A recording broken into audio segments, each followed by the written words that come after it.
बऱ्यापैकी लोकांना असं वाटतं की हे काहीतरी मॅजिक आहे किंवा ही जादू आहे. मग ह्याच्या मागे पण सायन्स आहे का किंवा टेक्नॉलॉजी आहे का मॅडम? याचं उत्तर सांगेन मी कसं आहे की एक तर प्रत्येक गोष्ट युनिव्हर्समध्ये एनर्जी आहे. आपण बोलतो ही एनर्जी आहे, ब्रीदिंग करतो ही पण एनर्जीच आहे, जेवण घेतो आपण एनर्जीच आहे. युनिव्हर्ससाठी आपण सगळे फक्त वेगवेगळ्या फॉर्म मधल्या वेगवेगळ्या फ्रिक्वेन्सीमध्ये असलेल्या एनर्जीज आहोत. आपण माणूस प्राणी पक्षी असं काहीही नाही युनिव्हर्ससाठी. सगळं काही एनर्जीच आहे. मग जेव्हा आपली एनर्जी चेंज होते तेव्हा आपल्या आसपासच्या सगळ्या परिस्थिती बदलत जातात. ओके.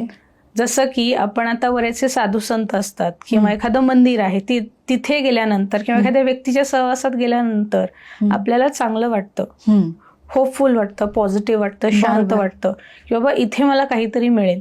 पण काही काही ठिकाणं अशी आहेत जसं स्मशान असेल किंवा काही काही व्यक्तींची एनर्जी अशी असते की नाही मला नको ती व्यक्ती, मला जायला पण नको, वाइब्सच नाही वाटत. मग हे वाइब्स म्हणजेच काय तर ती फ्रिक्वेन्सी आहे. आणि ती कशामुळे तयार झाली? आपल्या शरीरात जी सप्तचक्र आहेत त्या चक्रांची ऊर्जा तुमची कशी आहे त्यानुसार आपला ओव्हरऑल ऑरा बनतो आणि तीच एनर्जी रिफ्लेक्ट करत असते. मग आता ही जी फ्रिक्वेन्सी आहे ही जेव्हा ट्यून इन होते युनिव्हर्सच्या फ्रिक्वेन्सी सोबत तेव्हा गोष्टी आपल्याला हव्या तशा घडत जातात. मग त्यालाच मॅनिफेस्टेशन सुद्धा म्हटलं जातं. मॅनिफेस्टेशन म्हणजे काही जादू नाही, ती हीच आहे. संपूर्ण व्हिडिओ बघण्यासाठी द सारिका शो या युट्यूब चॅनलला आत्ताच भेट द्या.